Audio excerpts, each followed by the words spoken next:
우리가 기도 생활을 하다 보면 어느 때는 막 손에 잡히고 이길 것 같고, 와, 이거 될 것 같다.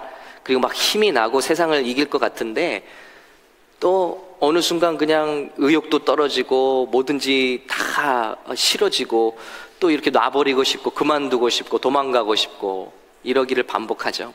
어떤 때는 막 사자처럼 울부짖으며 기도하고 정말 하나님의 약속을 받고 막 그러는데요, 어떤 때는 그냥 전혀 그것과 상관없는 사람처럼 오히려 믿음이 없는 불신자보다도 못한 모양으로 망가지는 우리를 발견하게 됩니다. 왜 그럴까? 또 이런 모습이 우리만 그런 게 아니라 성경에 보니까 느헤미야가 함께한 이스라엘 백성도 똑같았다는 것이죠. 그런데 여기서 우리가 배울 수 있다는 것입니다. 우리가 어떻게 여기서 기도를 방향을 잡아야 되고 어떻게 회복하고 또 어떻게 하나님의 뜻을 분별할 것인가. 우리 목회 초반에 여러 가지 기적들이 많이 있었습니다. 그 중에서도 제가 한 가지 기억하는 게, 우리 암 걸리신 집사님이 계셨어요.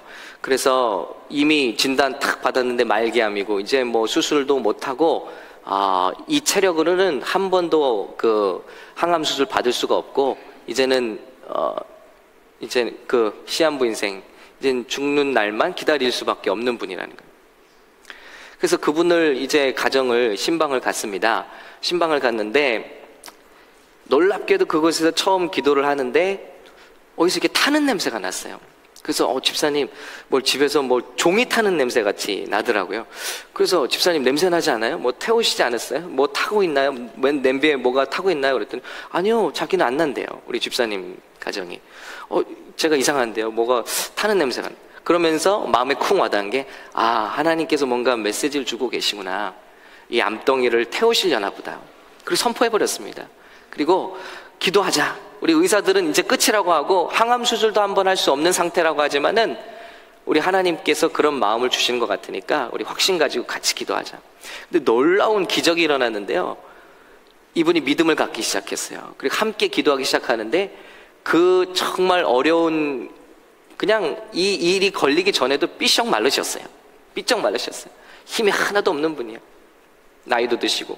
그런데 믿음이 들어가기 시작하니까 하나님께서 힘을 주시는데 몇 번의 항암 치료를 잘 견뎌내시면서 몸이 몰라보게 좋아지셨어요. 그리고 와, 이제는 진짜 하나님이 기적을 일으키시나 보다 그랬단 말이에요. 그런데 어느 순간에 갑자기 몸이 나빠지시더니 그냥 그 합병증으로 돌아가셨습니다. 그러면서 제가 본 것은 무엇이냐면, 하나님의 약속을 우리가 받아도 방심하면, 우리가 구원을 나는 예전에 구원받았어, 나는 예전에 영접했어. 우리 침례교회 한 가지 교리가 그거 아닙니까? 구원을 잃지 않는다. 우리는 구원을 잃지 않는다. 그런데 놀랍게도 침례교 10분의 6 이상의 목사님들 그걸 믿지 않는다는 거예요. 저도 믿지 않습니다.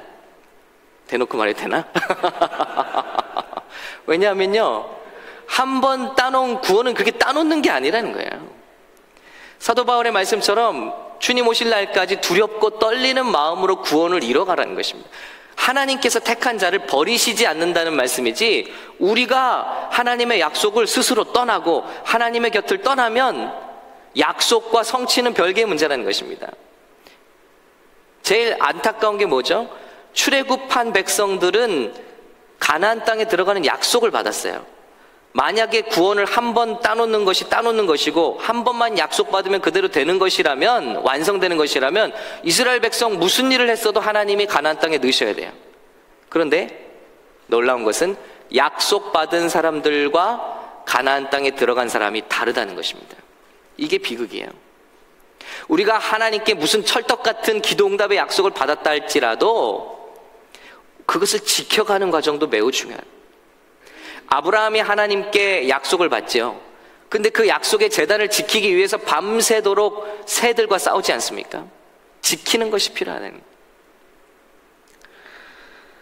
제가 뭐 꼭 그러해서 그랬다고는 말씀드리는 건 아닙니다. 그런데 어떤 일이 생각이 났냐면 우리 집사님 가정이 정말 그 나빴던 부부관계도 이 일을 통해서 합심하며 기도하면서 막 좋아지고 하나가 되면서 연합해서 싸우기 시작했습니다. 이 병마와. 그러면서 사람들 앞에 기도의 본도 되고 믿음의 본도 되고 참 여러 가지 본이 되는데 몸이 건강해지기 시작하니까 다투시기 시작하죠. 또 그러면서 이혼하겠다는 말을 제가 들었어요. 이제 다 지난 얘기이기 때문에 제가 이렇게 말씀드린 벌써 수년 된 이야기죠. 가슴이 너무 아팠습니다. 아, 이렇게 하면 안 되는데, 이렇게 하면 안 되는데. 지금 마치 병이 다 나은 것처럼 하나님의 이제 화장실 들어갈 때 나올 때가 다르다고 이렇게 하시면 안 되는데. 끝까지 하나님을 붙들고 겸손하고 하나님의 치유를 붙들어야 되는데 지금 이럴 때가 아닌데 아니나 다를까 정말 심하게 싸우셨어요. 그리고 심하게 이제는 그 가정 때문에 제가 새벽에 몇 번이나 울부짖어 기도합니다. 정말 이 가정 불쌍히 여겨주시고 진짜 안 되면 꿈이나 환상으로라도 이 가정 이혼을 막아달라고 그렇게 기도했습니다. 근데 정말 막판에 하나님의 정말 감화감동으로 이혼도 간신히 막았어요. 그런데 그런 일들이 있고 얼마 안 있어서 정말 그렇게 안타까운 죽음을 우리가 보게 되었습니다. 그걸 보면서 제가 깨달은 거예요. 약속을 우리가 아무리 기도 응답을 받고 약속을 받아도 될 것 같고 잡힐 것 같아도 우리는 그 응답까지 그리고 주님 만나는 그날까지 우리의 패턴을 기도의 패턴을 늦추지 말고 하나님께 의지하고 겸손히 날마다 주님께 기도해야 된다.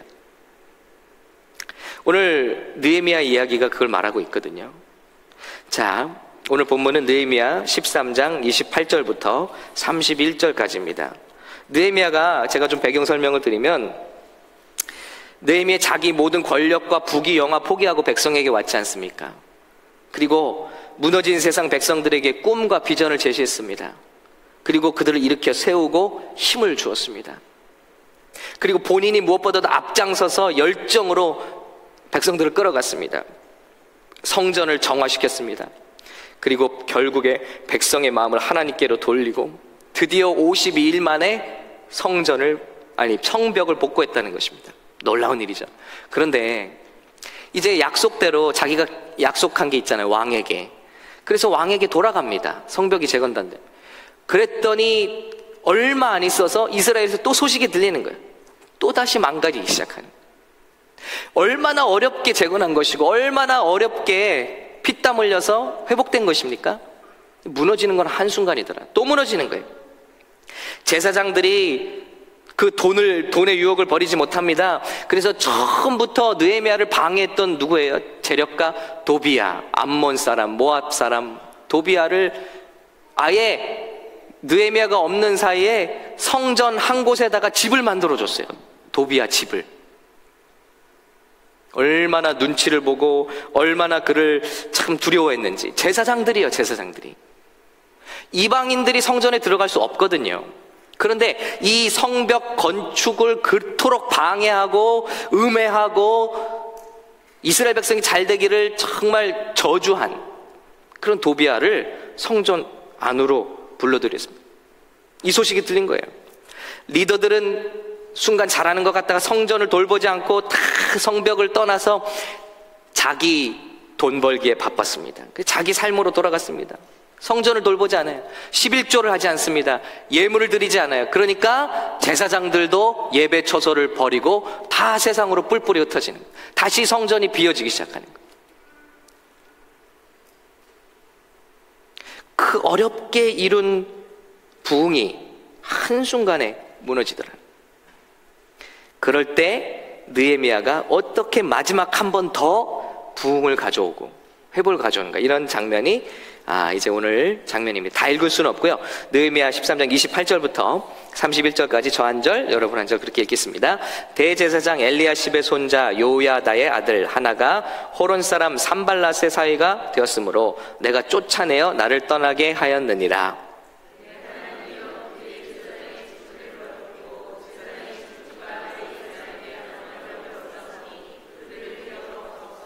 기도예요.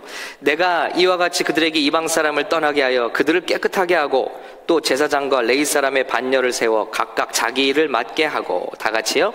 또 정한 기간에 나무와 처음 익은 것을 드리게 하였사오니 내 하나님이여 나를 기억하사 복을 주옵소서. 아멘. 이렇게 끝나고 있습니다. 느헤미야는 또 왕에게 허락을 받고 돌아갑니다. 다시 민족에게 돌아가요. 제일 먼저 도비아의 방을 갖다 다 부셔버리죠. 그 안에 있는 기물을 갖다 다 밖으로 버려버리죠. 마치 예수님의 열정 같지 않습니까? 성전 안에 돈 바꾸고 동물 팔고 완전 하나님의 기도해야 되는 이 자리가 이윤을 추구하는 자리가 돼버린 것을 보시고 예수님 화가 끝까지 나셔서 테이블을 뒤엎으시고 노끈으로 채찍을 만들어서 동물을 쫓으시고 상인들을 내쫓으셨습니다. 느헤미야가 그렇게 했습니다. 그 다음에 리더들을 불러다가 책망했습니다. 왜 그렇게 어렵게 세운 하나님의 나라, 왜 책임을 다하지 않는가? 왜 자신의 삶만 돌아보는가? 그리고 또 세 번째로는 레위인들을 소집해서 임무를 다시 수행하게 합니다. 다 세상으로 흩어졌어요. 성소에서 일하는 자들이. 여러분, 영적으로 무너지면은 다 무너지는 겁니다. 그러니까 회복도 영적으로 먼저 회복시키잖아요. 성소를 먼저 회복. 우리의 예배가 깨지면 모든 게 깨지는 겁니다. 근데 우리는 이걸 잘 몰라요. 자, 세상에 나갔던 레위인들 다 다시 소집하여 임무를 다시 수행하게 하고, 제사장들이요 자꾸 이방인과 결혼합니다. 왜요? 먹고 살려고. 재력가들과 자꾸 결혼합니다. 그래서 어떤 사람은 여기 호론 사람 산발랏의 사이가 되었다 그랬어요. 그래서 그를 쫓아내서 떠나게 했다. 이 전에 25절에 보면요, 이방인과 자꾸 돈 문제 때문에 결혼하는 제사장들을 심지어는 책망하고 때리고 머리털을 뽑았다고 그랬어요. 여러분, 얼마나 이게 대단한 그 징책인지 아시겠죠? 그런 제사장들을 불러다가 쫓아내고 하나님의 말씀을 우선으로 섬기지 않고 자신의 아내를 섬기는 제사장들을 불러다가 때리고 머리털을 뽑았다는 것이. 여러분, 얼마나 얼마나 불같은지 몰라요. 제사장 중에 오늘 말씀처럼 이방인과 결혼한 자들을 추방했다, 쫓아냈다. 주의 일을 감당하지 못하게. 여러분, 이렇게 한 발은 여기 한 발은 여기 두 마음을 가지고 하나님의 일을 섬기지 않는 데는 필요하지 않다는 거예요. 차라리 없는 게 낫다는 거예요. 백성들을 헷갈리게 하고 하나님의 부흥을 가로막는 이런 일들은 차라리 없는 게 낫다. 그래서 쫓아내버리는 거예요. 얼마나 단호합니까? 그리고 마지막에 이렇게 기도하지 않습니까? 정통 제사장과 레위 사람의 반열을 세워서 다시 한번 자기 일을 맡게 하고, 거기서도 마음을 지키고 깨끗하게 자신을 지킨 자들을 불러내요. 반열을 세워 각각 자기 일을 하게 하고 하나님께 정한 기한에 나무와 처음 익은 것을 드리게 하였어요. 주의 성소에 먼저 복을 채우고 하나님께 먼저 물질을 드리는 그 회복을 가졌다는 것입니다. 그리고 기도하죠. 하나님이여 나를 기억하사 복을 주옵소서. 이 사람은요 이제 잠시 왔다 가는 사람이에요. 또 돌아가야 돼. 저 같으면요 좋은 게 좋다고 그저 사람들에게, 고향 사람들에게 미움받지 않기 위해서 그러셨습니까? 괜찮습니다. 다 그러고 돌아갔을 것 같아요. 불같아요. 그는 사람의 인기를 돌아보지 않습니다. 하나님의 마음을 읽습니다. 그가 바라는 것은 사람의 복이 아닙니다. 하늘의 복입니다. 하나님이여 remember me with favor, my God. 하나님, 당신만 나를 기억하시면 됩니다. 나는 당신의 복을 원합니다. 이 세상의 사람의 인정과 칭찬 눈치 보지 않겠다는 것입니다. 거룩의 회복입니다. 소멸하는 불과 같은 사역입니다. 오로지 하나님 앞에 서기를 바랬고 그분의 인정과 그분의 상급만을 바라는 기도였습니다. 이 기도로 어지러웠던 이스라엘이 다시 한번 회복되고 있다는 것입니다. 여러분, 이때야말로 이런 회복이 우리 가운데 필요한 때인 줄로 믿습니다. 느헤미야는 이름이 뭐라고 그랬죠? 노아가 컴포트라고 그랬잖아요. 비슷하죠? 느헤미야. 하나님의 위로라는 뜻입니다. 가만 보면은 느헤미야는 성령의, 하나님의 컴포터가 누구시죠? 성령님이.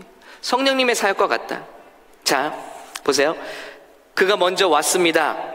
우리 예수님으로 이 땅에 오신 주님, 그리고 우리에게 꿈을 주시고 이 세상을 정말 내려놓고 하나님의 나라를 위해서 달려가게. 그런데 어떡하죠? 다시 왕께로 돌아가니까 이 세상이 다시 어두워지고 힘을 잃고 다시 예전으로 돌아가려고. 그때 다시 왕에게 허락을 받고 우리에게 왔다는 것이죠. 그 느헤미야와 함께니까 또다시 개혁이 일어나고 또다시 부흥이 일어나고 또다시 힘을 얻는다는 것이죠. 불가능해 보이는 일들이 다시 한번 힘을 얻는다. 이분이 바로 성령님이라는 것입니다. 그러니까 성령을 한 번 받는 것으로 우리가 끝나는 것이 아니고 예수를 한 번 믿는 것으로 그 구원이 영원하고, 우리가 예수를 한 번 믿고 기도 한 번 하는 것으로 그것이 승리를 보장한다면 예수 믿는 게 얼마나 쉽습니까? 구원이 얼마나 쉽습니까? 그러나 그렇지 않다라는 것입니다. 우리는 날마다 성령의 충만을 받으라고 명령을 받은 사람, 구원을 두렵고 떨리는 마음으로 주님 오시는 날까지 지키라는 것입니다. 이런 주님의 음성이 오늘 저와 여러분을 다시 한번 세울 수 있다. 성령을 날마다 의지하지 않고 성령께서 우리 안에 함께 하시지 않으면 우리는 이렇게 무너지는 거예요. 와, 부흥이다. 막 사람들이 울고요. 성벽이 완성되고 하나님께 예배할 때는 막 감격에 차서 울고, 하나님 감사합니다. 그런데 또다시 느헤미야가 잠깐 자리를 비우니까 아유, 그래도 삶이 먼저지, 돈이 먼저지, 제사장들부터 정신이 나가고, 리더들이, 하나님의 리더들이 막 열심을 세워서 헌신하는 리더들도 세상을 향해서 다 떠나가요. 교회가 텅텅 비고 이방인들과 혈통이 섞이고 똑같이 돌아가요. 성령께서 다시 오시니까 또 불이 일어나고 열정이 일어나고 확신이 오고 할 수 있다. 부흥이 임한다. 이게 바로 뭡니까? 성령의 역사, 성령의 역사. 예수를 믿고 이 차가운 성경 공부라든지 말씀을 통해서 이거 우리 될 거라고 생각하는 게 아니라는 거예요. 우리는 날마다 성령의 열정과 성령의 이 비전을, 성령의 불과 같은 거룩, 이것을 의지하자면 우리가 맡은 거 다 떠나서 엉뚱한 일을 할 수 있다는 것입니다. 저부터 시작했어요. 이 말씀을 준비하면서 제가 회개하게 됐습니다. 와, 성경반을 제가 새벽에도 회개하게 됐어요.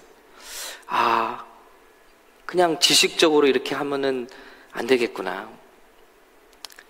뭐 이런 지식적인 공부는 어느 박사나 어느 곳에 가면 다 배울 수 있는 거 아니겠습니까? 성령의 감동이 있어요. 우리가 하는 모든 사역에 해야만 해야 되니까 한다면 그 생명이 없는 것이죠.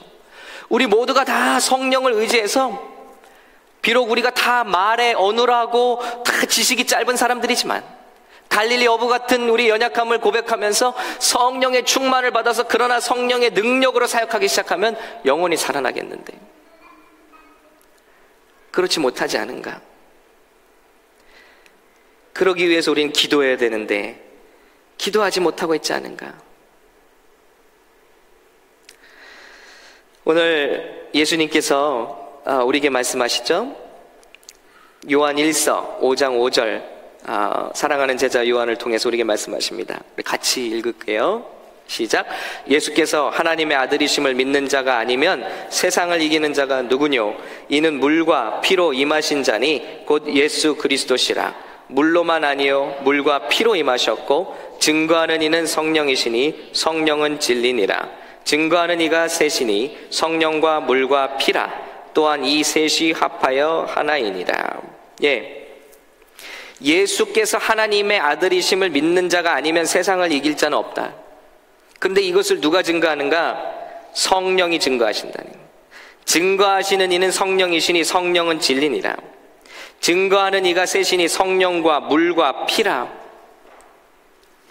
주님의 말씀, 주님의 십자가의 보혈의 능력, 이것을 성령께서 오셔서 시시각각으로 우리 심령에 증거해 주셔야 믿어지기도 하고 회개되기도 하고 우리 안에 거룩이 들어오기도 하고 열정이 회복되기도 한다는 것입니다.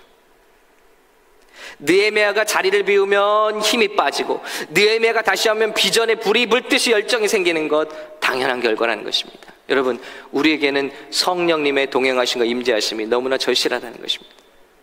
그런데 우리는 나 예전에 성령 받았잖아, 나 예전에 그렇게 기도했잖아, 그랬더니 뜨거워졌어, 난 알아. 여러분, 그게 중요한 게 아니지 않습니까? 지금 내가 주님과 동행하고 내가 지금 주님의 음성을 듣고 순종하고 있는가? 주님의 열정이 내 안에 있는가? 그렇지 않으면 우리는 정말 직업적인 크리스찬이 될 수밖에 없어요. 주일날 4시간, 5시간을 하나님께 드리면서 나는 의무를 다했다. 바리새인과 다를 게 뭐가 있습니까? 헌금했고 예배했고 나는 크리스찬이다. 아니요. 하나님의 열정이 있는 사람들은 영혼들을 보면, 가난한 영혼들, 주님께로 인도돼야 될 영혼들을 보면 가만히 있지 못하는 거 아닙니까? 우리 교회 새 가족들이 옵니다. 지난주에 보니까 평생에 교회 2번째 온 자매도 있고 3번째 온 형제도 있어요. 너무 귀하지 않습니까? 그리고 정말 몇 년 동안 교회를 떠났다가 온 부부 커플도 있었어요. 그랬더니 우리 집사님 몇 분이 또 전도 복발을 해서 복음을 먹이고, 또 우리 교회 안에서도 그냥 교회만 오는 게, 여러분, 교회가 수가 많아지고 헌금이 많아지는 거 다 무슨 소용입니까? 여러분, 그걸 부흥으로 착각할 수 있다는 것입니다. 우리 교회 부흥하고 있어. 보세요. 예수님 따라다닌 사람 계속 많아졌습니다. 수만 명 됐습니다. 나중에 뭐라 그러죠? 예수를 못 박으라 하지 않습니까? 이건 부흥이 아닙니다. 성령을 의지하지 않고, 기도하지 않고, 하나님의 뜻을 분별하지 않고, 자기 목적과 자기 뜻대로 예수 이름을 이용하면서 사는 사람들이 많아지는 것, 세상적인 욕심과 세상의 성공에 갈급한 사람들이 점점 많아지고 그들이 위로를 받는 것은 부흥이 아니라는 것입니다. 이것은 비만이, 이것은 건강한 게 아니라는 거예요. 이런 사람들이 많아지면 많아질수록 하나님의 역사는 약해질 수밖에 없다. 차라리 상처를 입고 다시 한번 신앙에 대해서 생각을 해보더라도 떠나라. 이건 예수 믿는 게 아니다. 이건 하나님을 섬기는 게 아니다. 똑바로 하자. 그런 상처되는 말을 서로 듣더라도 느헤미야는 민장들을 책망하고 레위인들을 소집하여 임무를 다시 수행케 하고, 때로는 책망하고 때로는 때리고 때로는 머리털을 뽑아 수치를 주기까지 하나님의 일을 멸시한 것들을 오늘 심판하고 있는 것입니다. 성령의 역사는 이런 것입니다. 이런 성령의 역사가 우리 가운데 들어오시면 누가 말하지 않아도 우리 마음가에서 타는 듯한 불이 다시 회복되어서, 그렇지, 내가 하나님 앞에 다시 달려가야지, 내가 지금 뭐하고 있나, 이런 열정이 우리에게 다시 오게 될 줄로 믿습니다. 요한복음 16장 7절, 그러나 내가 너에게 실상을 말하노니 내가 떠나가는 것이 너에게 유익이라. 내가 떠나가지 아니하면 보혜사가 너에게로 오지 아니할 것이요 가면 내가 그를 너에게 보내리니 그가 오시면 죄에 대하여, 의에 대하여, 심판에 대하여 세상을 책망하시리라. 목사가 책망하지 않아도 그 성령이 그곳을 장악하고 계시면 그 가운데서 자기의 죄를 회개하게. Conviction. He will convict this world of sin, of righteousness, of judgment. 마음의 찔림을 받게 되는 것이죠. 그러니 우리 하는 모든 사역에 성령의 생명력이 있어야 될 것입니다. 죄에 대하여라면 그들이 날 믿지 아니하며, 죄가 뭔지를 깨닫게 돼. 나 뭐 훔쳤어요. 그게 죄가 아니라, 죄는 무엇이냐? 예수를 믿지 않은 것이 죄라.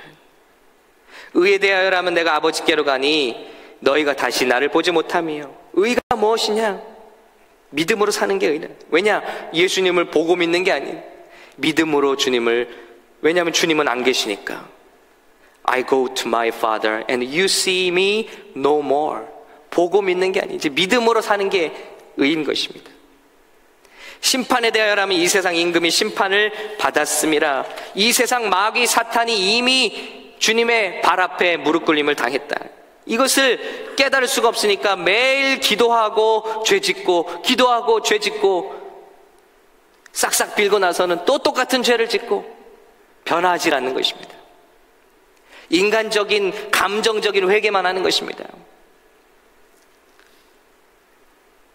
성령이 오셔야 근본적인 회개, 변화가 나타날 텐데, 그러나 진리의 성령이 오시면 그가 너희를 모든 진리 가운데로 인도하시리니 그가 스스로 말하지 않고 오직 들은 것을 말하며 장래일을 너희에게 알리시리라. 그래서 누구든지 이 성령의 도움이 없으면 이 세상 승리할 수 없고, 이 성령 의지하지 않으면 너희는 거듭날 수도 없고 하나님 나라도 갈 수가 없다.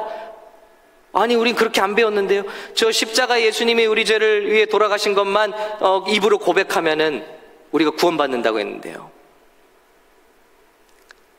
우리가 고백한 것으로 구원을 받는 것입니까?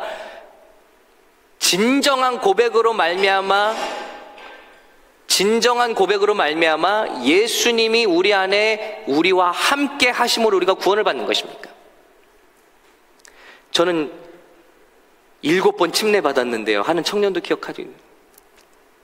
아무리 구원을 고백하고 아무리 우리가 침례를 받고 의식을 행한다 할지라도 그 안에 예수 그리스도가 계신다는 확신이 없다, 성령으로 거듭난 자가 아니라는 것입니다.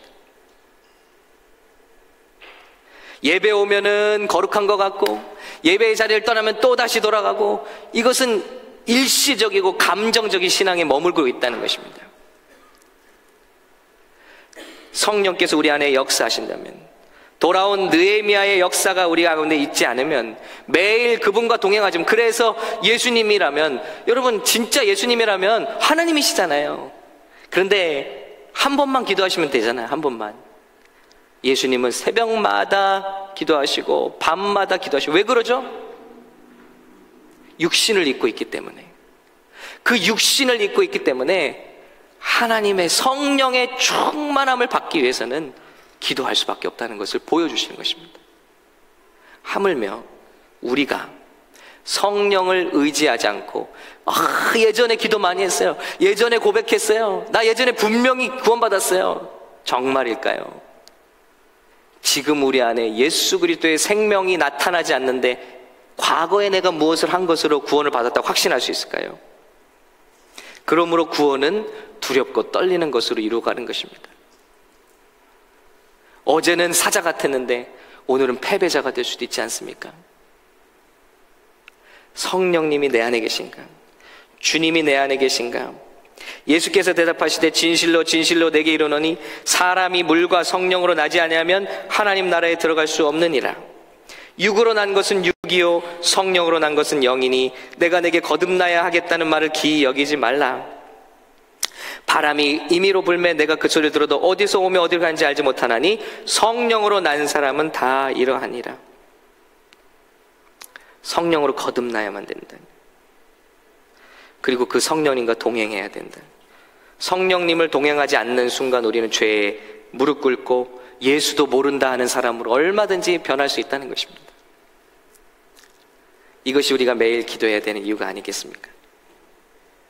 예수님조차 하나님을 의지.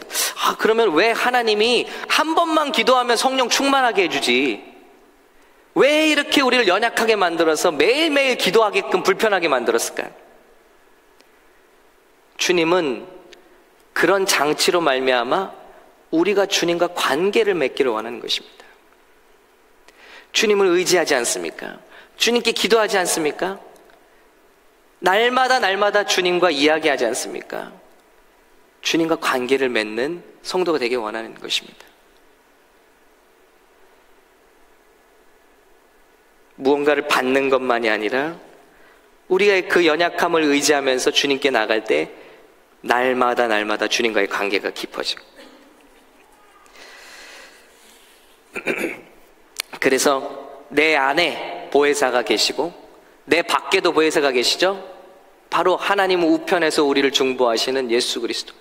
그래서 내 안에 계신 성령의 내적 증거와 하나님 앞에서 우리를 이는 의인이요 이는 나를 이는 하나님의 말씀대로 나를 믿어 구원받은 하나님의 자녀입니다 증거하시는 우리 예수 그리스도의 증거와 내적 증거와 내 안에 함께 살아계시어 역사하시는 하나님의 내적 증거와 내 밖에서 나를 하나님의 아들로 인치시는 우리 증거하시는 예수님의 외적 증거가 하나님 앞에 우리를 의인으로 증거하고 계신다는 것입니다. 그래서 내 안의 내적인 충만과 우리 주님의 중보로 말미암아 우리가 날마다 승리를 거둘 수 있는데, 우리는 주님을 의지하지 않을 때가 있습니다. 무엇이 부흥입니까? 무엇이 회복입니까? 느헤미야의 기도를 우리 마지막으로 살펴보면요, 그에게 부흥은, 오늘 말씀을 정리해 보니까 그에게 있어서 부흥의 정의는 성이 올라가는 게 부흥이 아니었어요. 그에게 있어서 부흥은 이 백성의 마음이 아버지께로 향하는 것입니다. 우리가 성이 올라가고 사람들이 점점 모이고, 그러나 우리의 마음은 세상을 향해서 있다면 이건 부흥 아니라는 것입니다. 느헤미야의 오직 관점은 백성의 마음이 하나님의 율법과 하나님의 마음과 첫사랑으로 돌아갈 수 있느냐, 그것에만 관점이 있어요.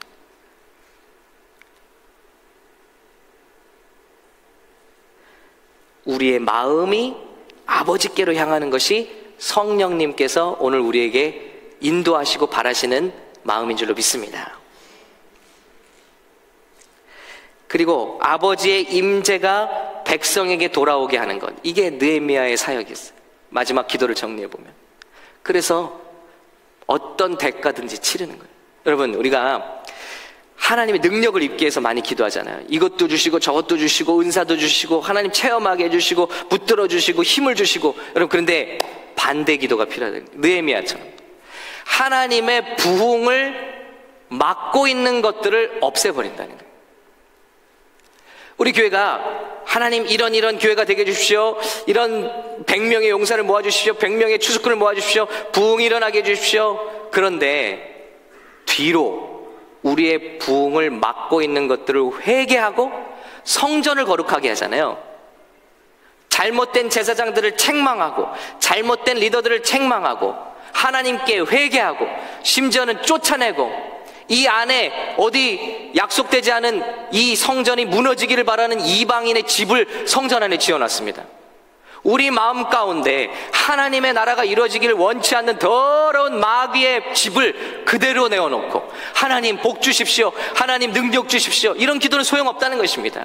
우리가 눈물 흘리고 죄를 회개하고 성령의 도움으로 말미암아 이거 다 때려 부시겠습니다. 주님, 내 안에서 용서하지 못하는 죄, 하나님 이 세상의 이 탐욕과 욕심과 음란과 어떤 모든 부정직함, 하나님 미워하시는 것, 하나님의 거룩이 이곳에 오기를 방해하고 있는 우리 성전 안의 더러운 죄들을 다 갖다가 버리는 것, 이것이 먼저 느헤미야가 바라는 마음입니다. 이게 성령께서 우리 안에 와서 하시는 마음이 아니냐는 것입니다. 더러운 그릇을 치우지 않고 여기다가 하나님 맑은 물을 부어주십시오, 여기다가 금을, 여기다가 음식을 부어주십시오. 아무리 우리가 금그릇이면 뭐합니까?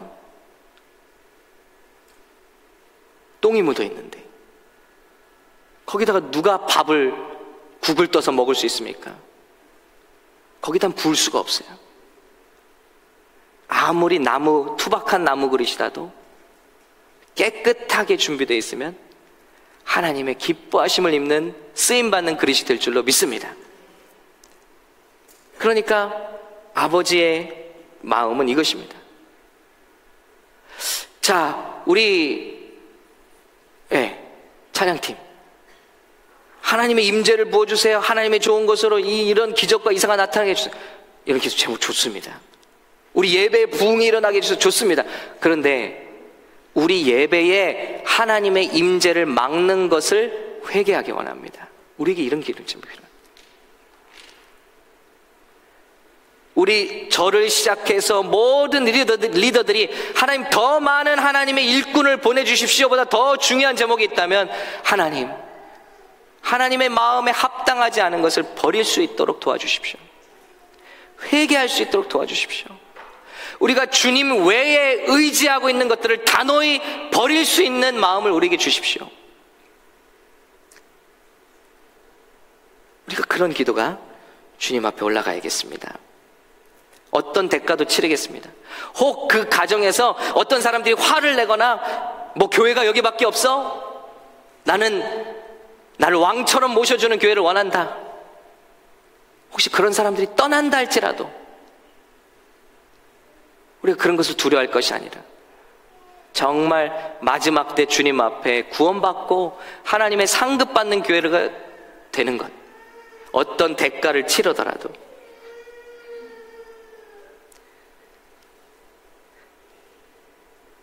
그리고 마지막은 백성의 마음이 영원한 세계를 바라보는 것입니다.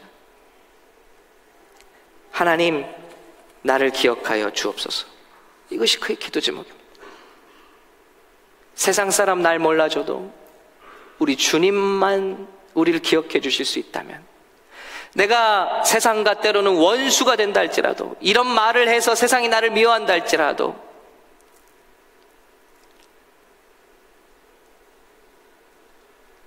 친구들에게 버림을 받는 한이 있다 할지라도 주님께서 인정해 주시면 그것으로 족합니다. 짧은 이스라엘 방문, 다시 온 방문 동안에 엄청난 일을 하고 돌아갑니다. 그러면서 하나님께 하는 제목, 주님, Remember me in your favor. 그것만이 하늘의 상급, 그것만이 내가 바라는 것입니다 라고 고백하고 있습니다. 여러분, 정말 우리는 이렇게 거듭났습니까? 영원한 유산과 상급을 위해서 과연 우리가 살고 있습니까?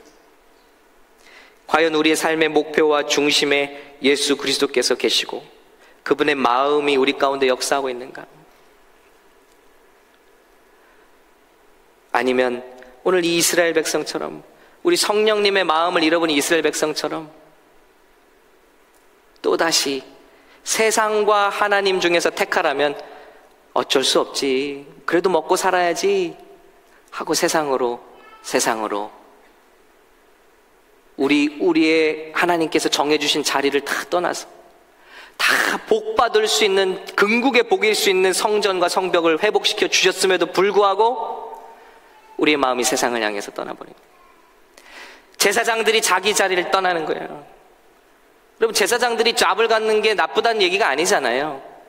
그들의 마음이 둘 중에 하나를 고르라면 세상을 고르고 나간다는 거예요. 저도 10수년간 일을 하면서 주의 일을 섬겼습니다마는 단 한 번도 교회에서 이런 사례비를 주기 때문에 이 일을 하고, 이 일을 안 준다면 나는 못한다, 이런 마음으로 하진 않았습니다.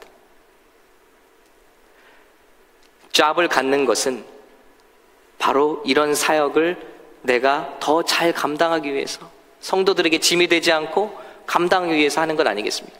그런데 이 시대 제사장들은 달랐다니, 둘 중에 하나를 택해서 아예 나가버리더라. 프라이어리티가 전혀 망가져버린 것이죠. 여기 부흥이 어떻게 일어날 수 있겠습니까? 과연 우리 삶의 목표와 중심이 그리스도신가? 생명인가? 주님이 기뻐하시는 한 영혼인가? 너무너무 기뻤어요. 그런 영혼들 데려다가 복음을 먹이고 참 대접을 하고 또 전도하고, 와, 정말 귀하다.